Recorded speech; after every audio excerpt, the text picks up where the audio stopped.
I think, oh, we're live. Hello, everyone. Okay, so we're just going to wait a couple minutes. We did start a couple minutes early so that, oh, I have a terrible shadow situation happening. Wait a couple minutes. We wanted to get YouTube to send out the alert a little bit early. So I'm just going to sit here and talk to myself for a couple seconds, let people hop on. I also don't want to start too early because then the people who came to see it will miss my lovely introduction, which will be fantastic. I should sing or dance or something so that I could make this a little bit more interesting. You should turn on the music though, Jen, the one that you had going. I have a moose. I can make him go across the screen. He's the new mascot for my new computer. I know. The thing with the music is it's copyright. And YouTube gets really cranky about that. So Understandable. I should get some open source music for next time. A little like intro tune with a just product talks. I would love that. Goals. Actually, I'm gonna put that on my to-do list. No promises for next month, but maybe in the future. I wouldn't even know how to put that in here, to be honest. Video is so not my thing.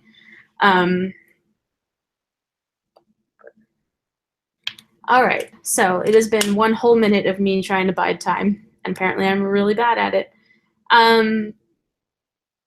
Let me just tweet while I'm waiting, and hopefully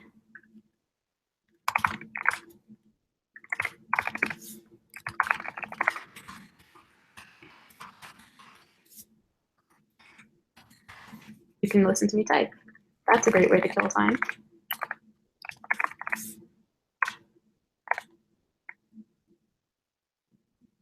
All right. I know Jess will be joining us after this on the watching side. So she'll be, here we go. First viewers are coming in. Hello, everyone. Oh, the chat. Let me make sure I get the chat up so that if you have any, listening to myself, no. If you have any questions, feel free to throw them in the chat. Say hi if you're already here. And I'll be sure to answer your questions at the very end. But if you are here, pop a hi in the chat. And if you can't chat, that's because you're not signed in. So make sure you are signed into your Google account of whatever sort it is. Google Hangouts, whatever you use to log into that, normally your email. And that will let you participate in the live chat. So that's ready. We're ready. Let's just get this thing started. So, hey everyone. I have been rambling for the last 3 minutes. I'm Jen Vargas. I run Just Product Jobs, the job board, and the Slack community. And today we have our 4th installment of Just Product Talks. And we have Savvithri, who has a really long last name that I promised her I wouldn't try and butcher. Savvithri is a product manager at Sauce Labs, and she runs their data and analytics and cloud platform. And she actually originally started as an engineer and transitioned to product. So she has all sorts of knowledge about the engineering side of things, the technical side of things, obviously, and the product side of things, and has been working on business models for her past companies in addition to at Sauce Labs. So she's about to download her whole brain into us for the next 30 minutes or so. And then from there, we'll open up to Q&A. So if you have any questions while she's speaking, please throw them in the chat. And at the very end, we'll open up the questions and ask Savvithri, and she'll give you responses. You can feel free to ask follow-ups in the chat. Make it your own. That chat is yours. And we will pop in. I'll pop back in at the end to make sure that your questions get through. And that's about it. So sit back, relax, enjoy, and hear Savvithri. Thank you, Jen, for the lovely introduction. Actually, you didn't butcher my name. You did pretty well, so that's good. Success. All right, is everyone able to see my screen? Perfect. Thank you. All right, so today I'm going to be, hi everyone, my name is Savvithri, and I'm a product manager here at Sauce Labs. I'm going to walk you guys through how to build the right business model for product success. Based on my own experiences, things that I've learned, things that went well, things that didn't go so well. So hopefully I'm able to share my experiences with you to give you an idea of some of the things that you can avoid, some of the mistakes you can avoid while building a business model. So a little bit about me. I'm here at SaaS Labs now, and as Jen mentioned, I was in engineering tech lead before I moved over to the product side of things, and I lead vision and strategy for analytics and the cloud platforms here at SaaS Labs. And I'm passionate about data, I'm passionate about building the right products, and I'm really, really passionate about giving users a fantastic experience. So a little bit of what we are going to be doing today. So I'm going to start off with the importance of a business model, and why do we need to do it, and what are the key factors that go into building a model. And towards the end, I'll walk you through a sample framework of how to actually incorporate the concepts of the business model into building your own product. And then we'll take in a Q&A in the very end.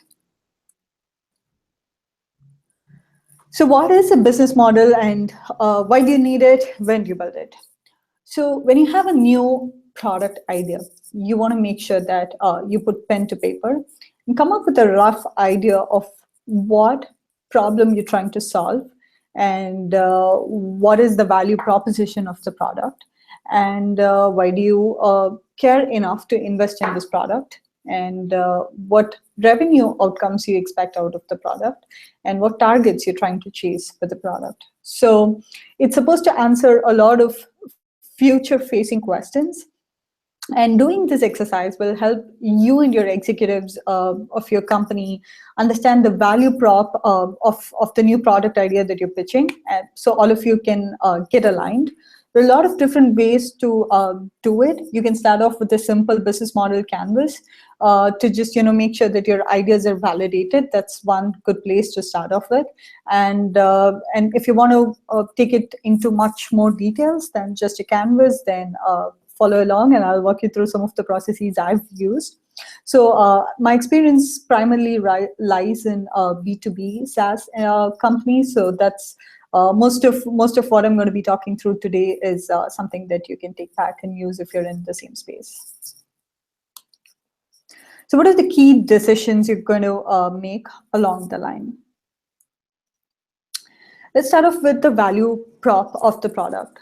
So one of the very first questions that you want to ask yourself while building a product is there a real problem out there that my customers are facing or that my market is facing that they're willing to pay money for to solve the problem? So that, in a nutshell, summarizes the product idea that you have and helps you zero in on the problem statement and identify some of the highest value issues that your customers face.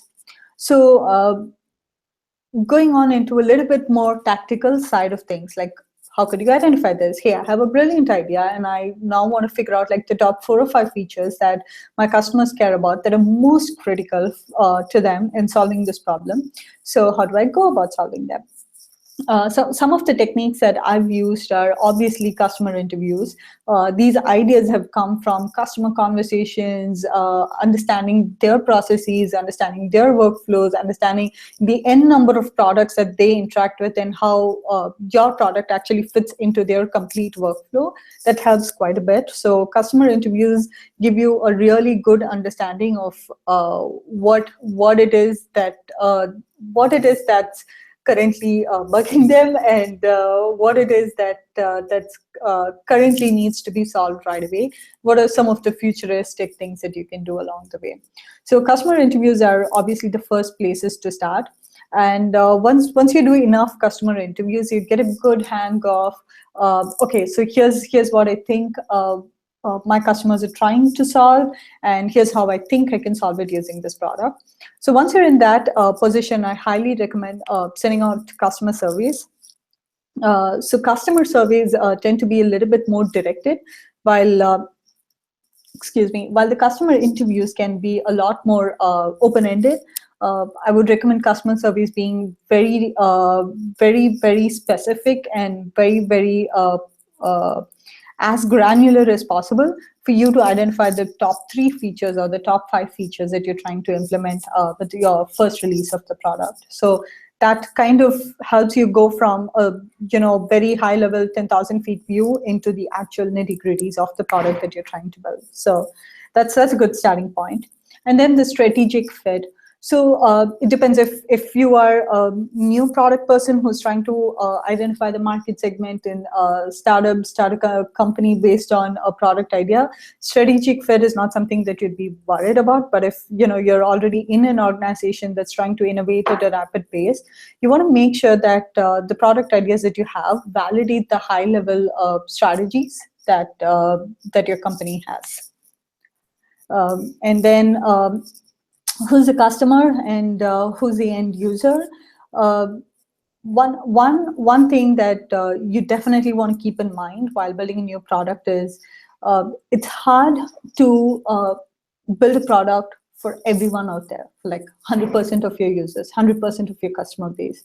So it's good to be clear about the market segment and the customers and the end users you're trying to target, and understanding that upfront and being transparent and open and cool with that idea. And also understanding whether this is going to be sold, whether this product is going to solve the pain points of an existing customer base, or are you going to target a new segment altogether? Are you actually going to be doing an upsell based on this product, and so on. So it's good to get those thoughts up front, and it's good to think about it up front. And eventually, everything ties back to the revenue. You build product to generate more revenue for yourself and for your organization. So review your quarterly or your annual targets, revenue targets for the company. Figure out how this new product idea could contribute to that revenue target, or could actually could actually help you increase the revenue target. So I think nothing speaks better like dollar figures. So that's something to think about upfront. And again, a lot of B2B SaaS companies also tend to package products into solutions. So the product idea that you might have would actually be part of one big solution that's being sold to customers. So it's important to also understand that, call that out, and maybe see if your product actually fits into an existing solution, or are you going to be creating a new set of solutions based on this new product, and kind of diverge a little bit on the segments. It's good to think about that as well up front and come up with an idea on it. Competitive differentiation. So this is something that PMs talk about a lot, and we value this a lot. We always talk about our competition, where the market's heading, where our competitors are heading, and so on. But I think this is something that we tend to do a little less of when we build business models. So I just want to emphasize that this is something that you definitely want to think about upfront.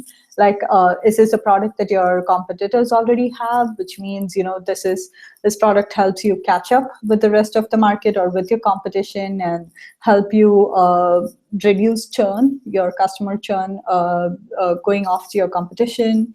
Or you could do a quick product SWOT analysis and actually see where your product's weaknesses and opportunities are, and do the same for your competition, and actually see if the new product ideas fall within the weaknesses and the opportunity areas, so that you could improve on that. And definitely do think about deals that have been lost to your competition, and customers who churned away from your organization, went to your competitors. Definitely take those into account while thinking about the new product idea. So moving on, so by now, hopefully, when you have an idea, you've identified the value prop, and you've also identified how it makes a difference in the market segment that you're in. So the next thing is to figure out, how do we want to do this? How do we want to add this functionality? So different ways to go about it again. And one of the most common tendency, or one of the first things that we think about, is we want to build it all. Any new product idea we have, we just want to go ahead, build it, and get it done with. And that's always not the right approach. You might be successful doing that, may not be so successful at times. So you definitely want to start considering how to actually approach this problem and how you want to solve it. And at a high level, you definitely want to think about whether you want to build it, whether you want to acquire a new company to actually solve that particular problem, or if you want to partner with someone to solve that problem.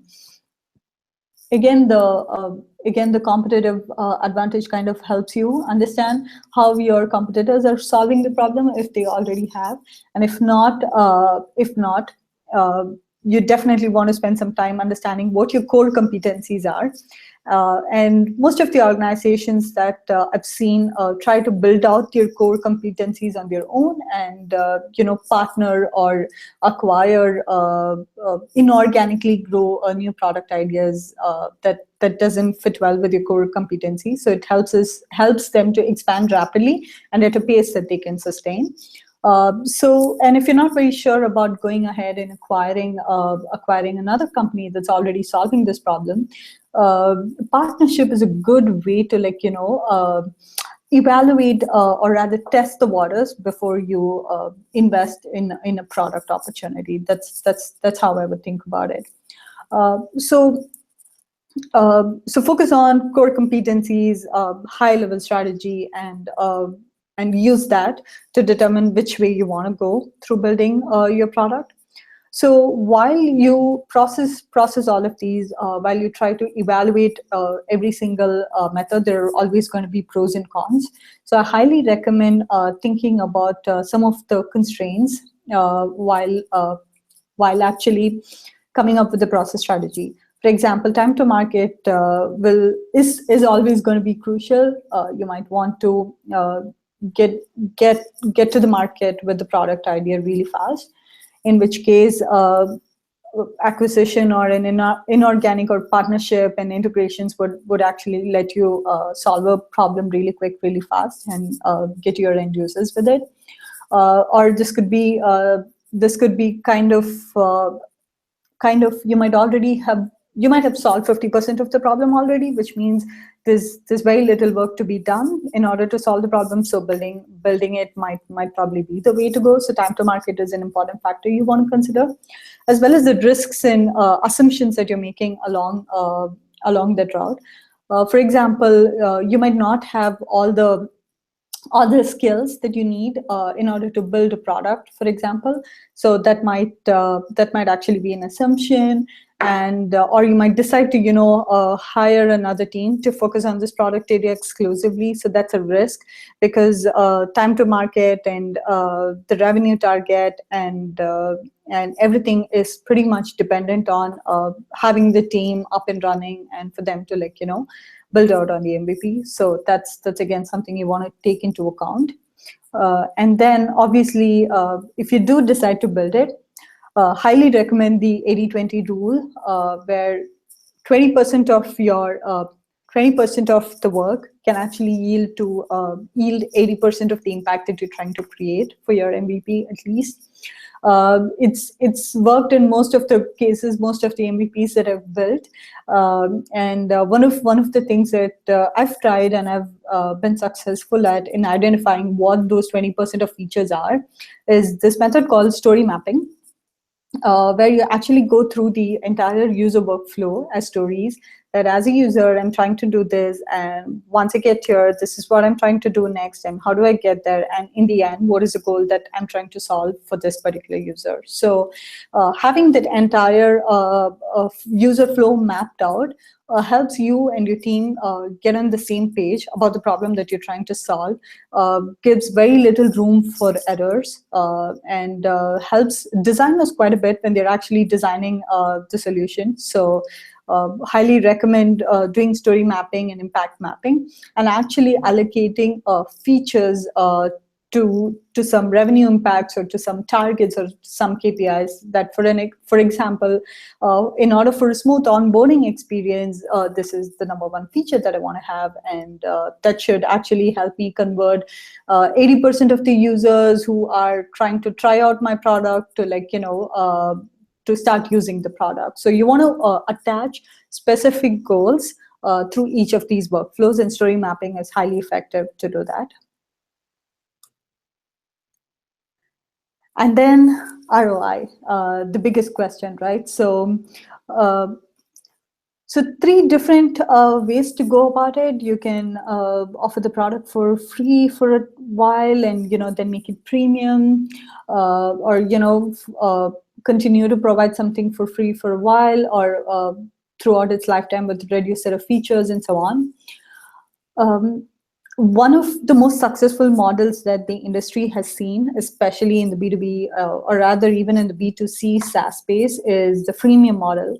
And there have been disruptors to this model. So it's been tried and tested. May not work for you and your product, but that's one of the suggestions that I have, that if there's an opportunity to try a freemium model for your specific product and for your specific segment, I would highly recommend that. And the conversion rate for freemium model kind of varies company by company and segment by segment. I've read that it goes all the way from 0.5% to about 8% on an average. But there have been some huge disruptors to that model, and Spotify has about, I think, a 27% conversion rate in the freemium model, and Slack has about 30% conversion rate. So like, they've disrupted the market that they're in using the freemium model. So if there is an opportunity for you to have the freemium model in your business plan, I think that can't get better than that. And then you also want to determine how you would end up selling the product that you want to build. So it could be self-service into different pricing tiers, or into different solution packages, or the enterprise model where you have a whole sales team selling it. So be cognizant of it and make realistic targets based on those approaches. And look at the conversion rate in your self-service plan and set up a revenue target based on that. And be iterative about your revenue target, right? Like, that's one of the most important things that you want to think about. Like, just like how you're building your product in iteration, like, you're not going to build all your features in one go, right? Like, it's going to happen over a period of time. We want to do the same thing with your revenue target. Like, it cannot be I'm going to get like $100 million the day after I launch my product. So just be a little cognizant of it, and iterate through your ROI and iterate through your revenue targets, similar to the way you iterate through your features. And while you consider your revenue model, obviously take into account the cost structure that you have in place. There might be a lot of one-time costs and recurring costs. Be aware of it and account for it. You might want to hire more people, or you might need more hardware and infrastructure. So buying a hardware and a piece of infrastructure could be a one-time cost, but maintaining it and supporting it over a period of time could be a recurring cost. So you want to take that into account on some of the trade-offs that you're making. And training and getting the company, almost the entire company, onboarded with a new product, like, that's expensive as well. Your support team needs to understand how to support the product. If you have a sales team, they need to understand how to sell the product. Marketing needs to pitch the product, right? So like, there's a whole bunch of training that needs to go on for your customers to adopt it better. So training would become an important element as well. And last but not the least, definitely the KPIs and the success criteria that you want to track against. So like I mentioned before, definitely think about iterating over your ROI targets, and also think about a lot of factors that contribute into the revenue target, right? Like, for example, be cognizant of the fact that adoption rate is actually going to be key for you to increase your conversion rate. For example, if 100 users adopt your product versus 1,000 users adopting your product, the conversion rate, if it's going to remain the same, like say 20% or 30% or whatever, the number is going to be vastly different depending on the adoption rate. So think about that upfront and be realistic and iterative about it. And I always love quantitative numbers. Anything that you can quantify becomes easy to measure and becomes easy to review. And the business model is something that you want to go back and iterate on as much as you can. So you want to have something that's easily measurable and that you review all the time. And you can go back and modify it, or set better targets, or establish more realistic numbers, or even determine that the product's not doing as well as you thought it would. So the business model can be one of the key pieces for you to make all of these decisions and evolve the model as you go through this entire process, right? Like you don't have you can actually set iterative targets, such as when I launch my MVP, I'm going to have about 30% of my user base adopting the product in the first month, thereby getting me to a revenue target of X dollars. And in a couple of months, when I release the next couple of features, I'm going to have 20% more adoption, and I'm going to be able to increase my revenue target by Y percentage or whatever. And also, definitely throughout the lifetime of the product and of its usage, make sure that you're tracking the product usage, and you at any point of time, the product manager should be aware of how the users are using the product, what are the key features that the users are using, how often do they use it on a daily basis, what is the what is the user flow of a particular user who comes to a particular product. Do they actually achieve the goal that you actually set them out to achieve? Like, if you go back and look at your story map, you would have had a particular user flow that says user starts at A and ends up at Z. And if the user does not go all the way to Z and stops midway, then that's something that you want to understand as to why the user ended up that way. And what is it that actually left the user flow incomplete, or did we solve the problem halfway through already, that he did not have to go all the way through Z? So understanding that and iterating over that is going to be key. And there are a lot of analytics tools out there in the market that let you do it.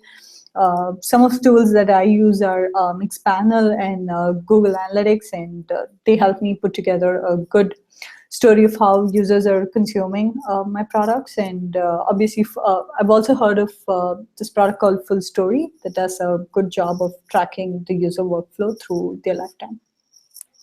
So review them often, measure them often, and make data-driven decisions on what features are being used more, what are the features you should continue to work on, continue to improve, versus what are the features that probably are not receiving as much usage as you thought it would, that you might want to kill them for all you know. So understand features you want to continue to support, understand features that you want to deprecate, and keep iterating on that to narrow down on the initial story map you started with, and even validate if that makes sense based on the user interaction that you've seen within your product.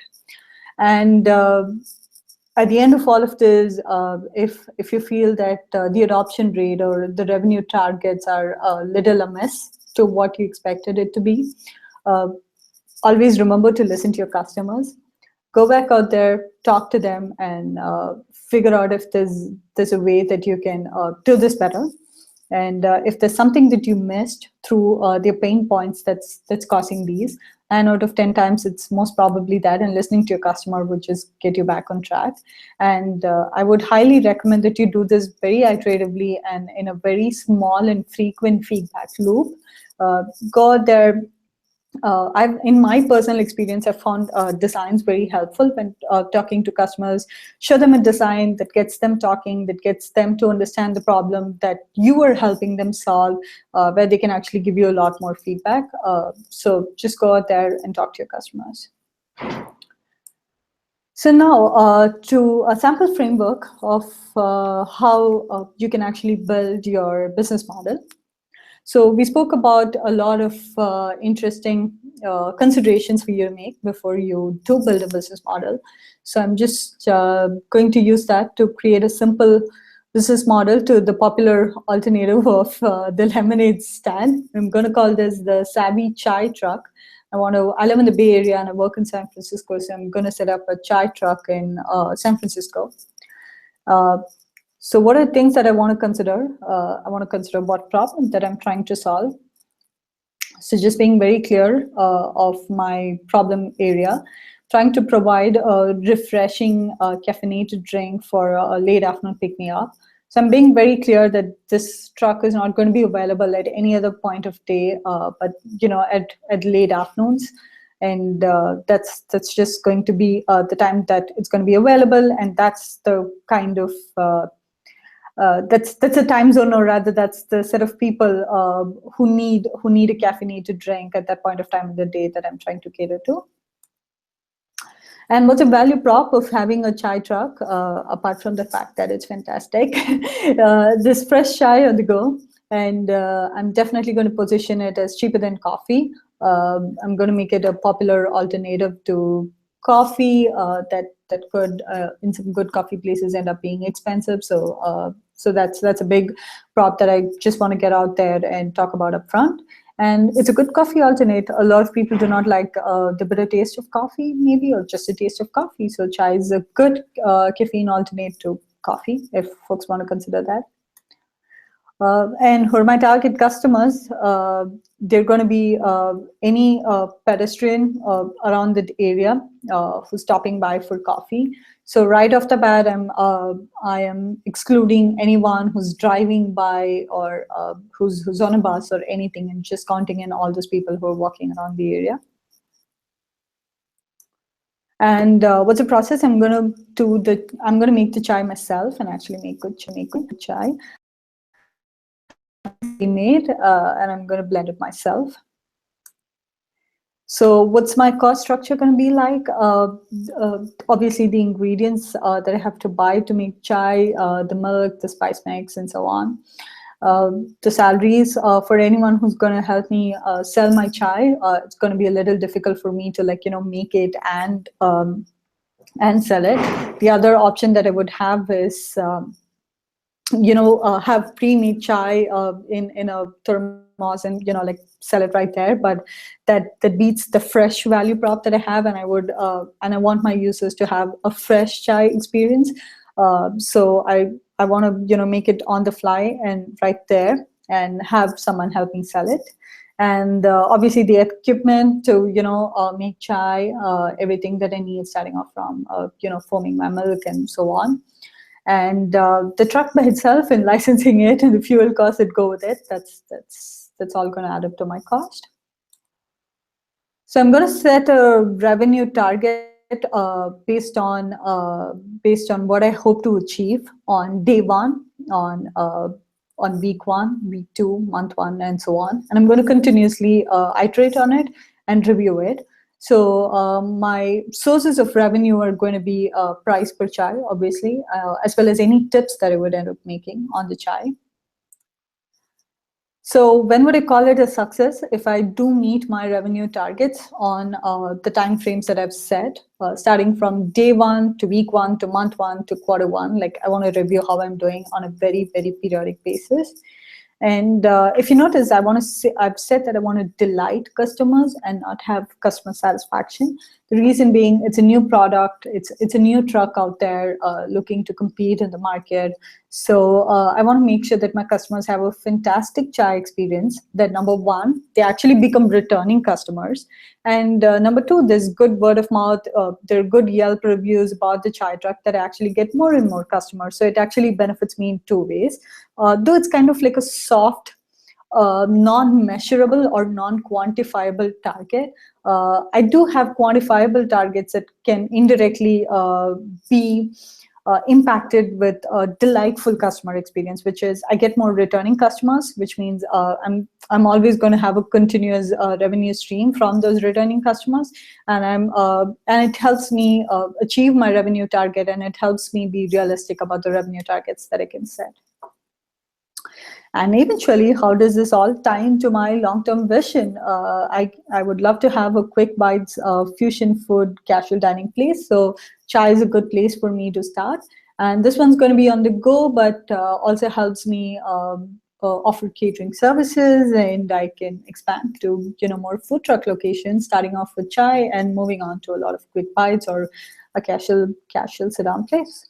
So pretty much going from a simple problem statement of what I'm trying to do all the way into how it ties into my long-term vision and strategy.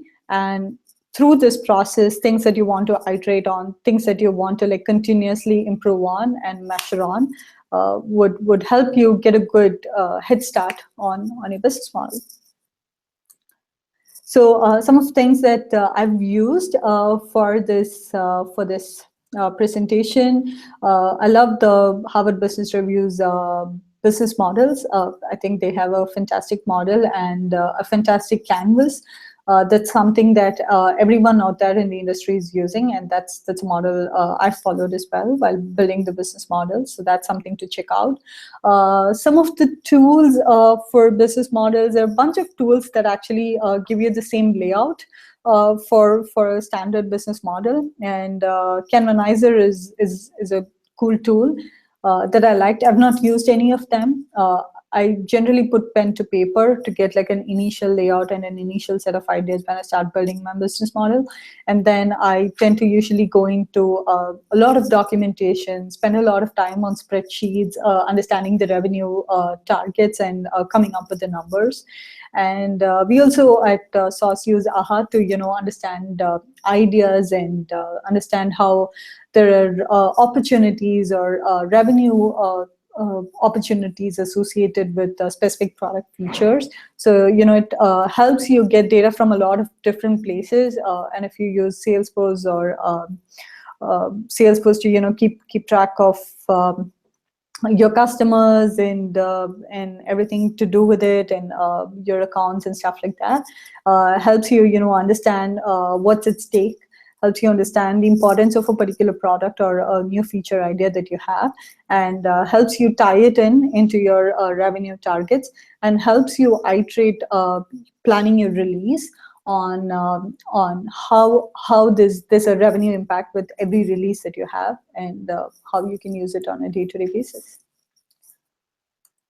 So that is all that I had. Thank you everyone for tuning in and listening in, and I'm going to turn it over to Jen for any questions. Oh dear, I have. Hang on. And I'm echoing. Oh. Test. Okay, I fixed it. Let me just deal with my stripes, and that was awesome. Thank you so much.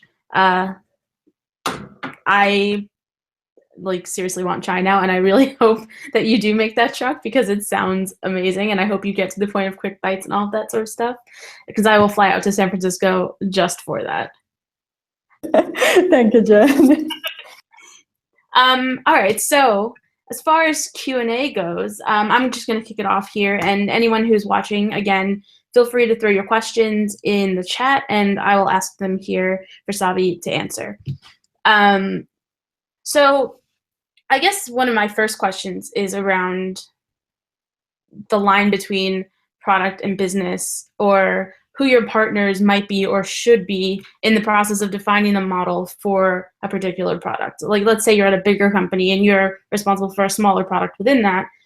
Who do you work with? How do you define that? How do you sort of scope that piece of work relative to all the other sort of product work you might do?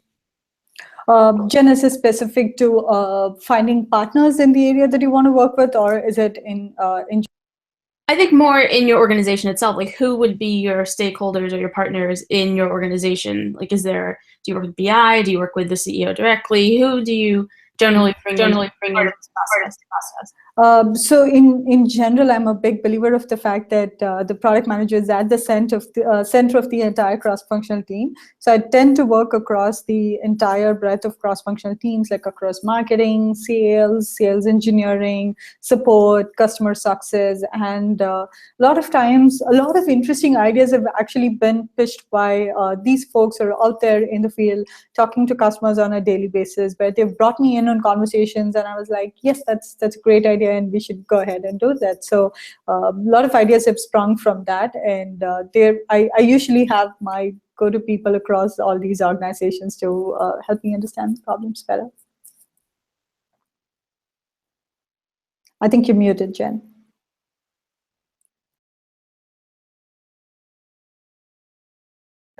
Okay, Google was telling me that as I was talking. Like, well, if it's a pop-up, I'm ignoring it. Okay, so a question from Jessica Ellis. I'd love to hear more about subscription versus single serve models. Is there another way to evaluate beyond SWOT and customer interviews? About which way you want to go, about whether you want to go on an enterprise model versus single serve, like a subscription or self-service model. That's a good question. That's a good question. So I would definitely think about the kind of market that you're serving to.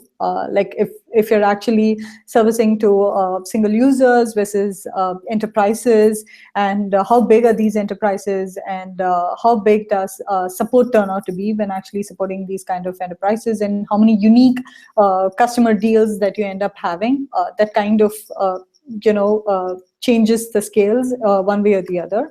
And then the other thing that I would definitely go out there and look at is some of your competition, or maybe even partners who are kind of dealing with similar problems in the similar space. Try to learn something from their successes and failures, and use that to determine which way to go. Thanks. Okay, Jessica, if you have any follow-ups to that, or you want to get more specific, throw it in the chat.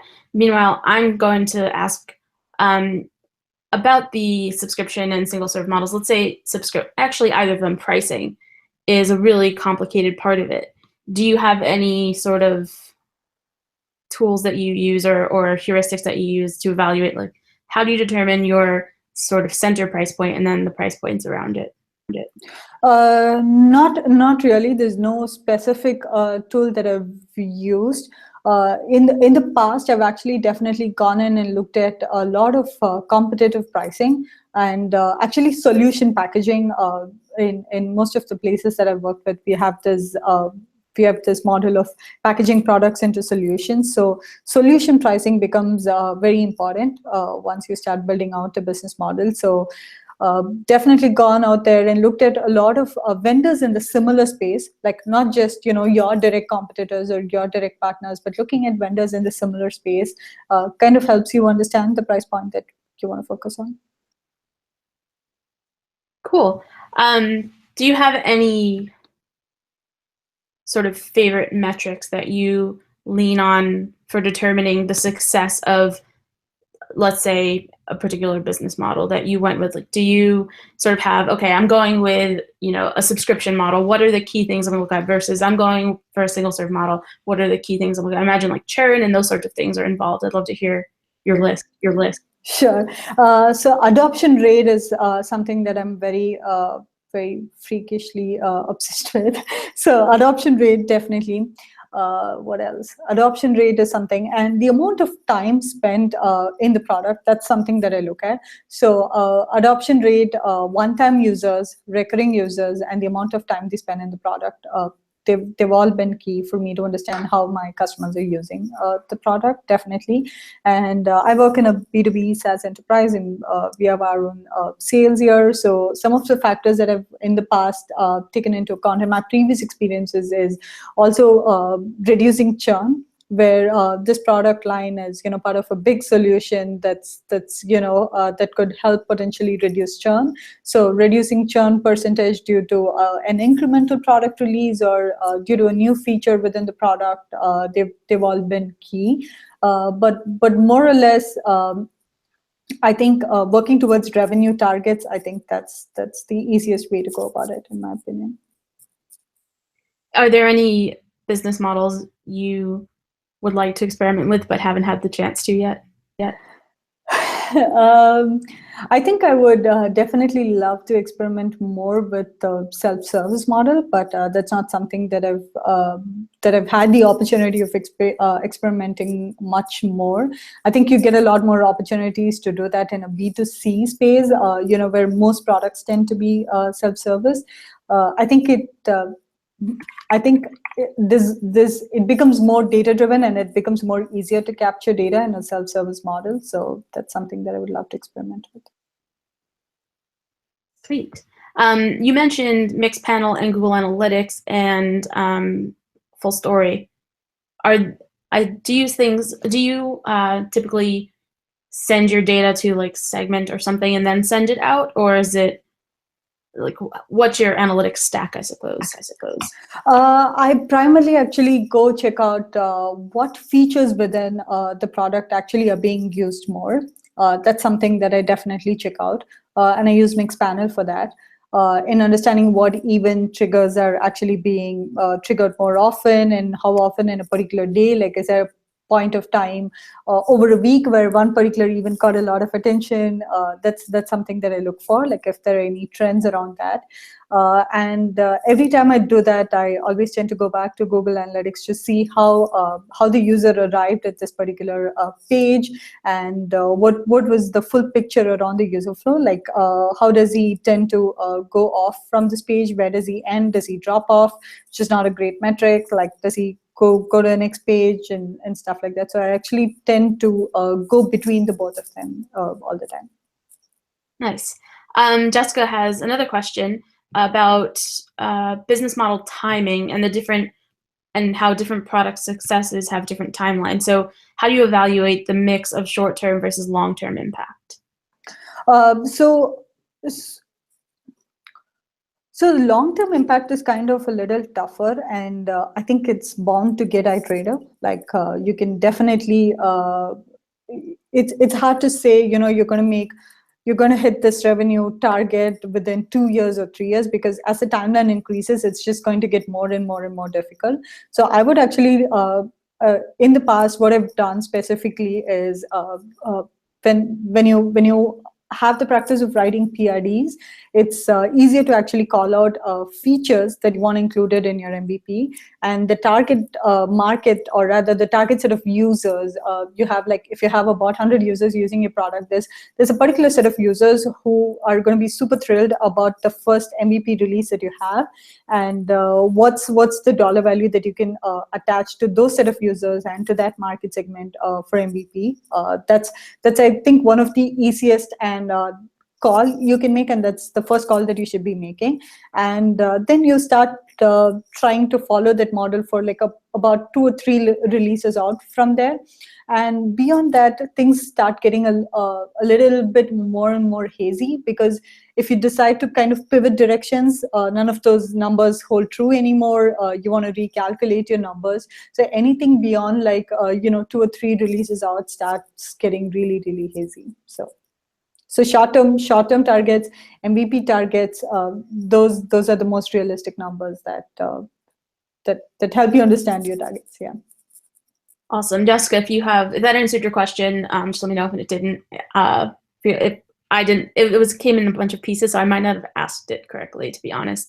I kind of read them all together, so hopefully that covered it. But Jessica, feel free to follow up. And I know there's a couple others of you over there in chat land, so if you have any other questions, last call, and I will just ask. Oh, we got a great from Jessica that answered her question. Awesome. So if you have, last chance to ask any questions. And I know Savi it's the middle of the day there in San Francisco, so she actually has to get back to work. But we're super happy to have her. Thank you so much for taking the time out of the middle of your day. Hopefully your chai truck will come in the near future. Thank you, Jen. Anything else, I think. Thank you, Jen. It was super fun talking about it, and just putting together ideas around it was awesome coming here and talking about it. Thank you. Awesome. And if anyone, hold on, I can hear myself. I apologize, I lost my headphones this week. If anyone has follow-up questions, I know a lot of people watch this in replay once it goes up on YouTube and on the website. If you have any questions, Savi is in Slack. So if you're not in the Just Product Slack, you can join. Just go to justproduct.co and you'll be able to apply for the Slack. And Savi will be there. Usually we answer and talk about the talks in the water cooler, so join us there. And if you don't already get the Just Product Weekly, we'll be announcing our next talks, I think, through September shortly. So be sure to get on the email list. That's also at justproduct.co. So stay tuned. And thank you to Savi. Thank you to everyone who came. Thank you to everyone who will be watching in replay. And we will see you next month. Thank you. Bye.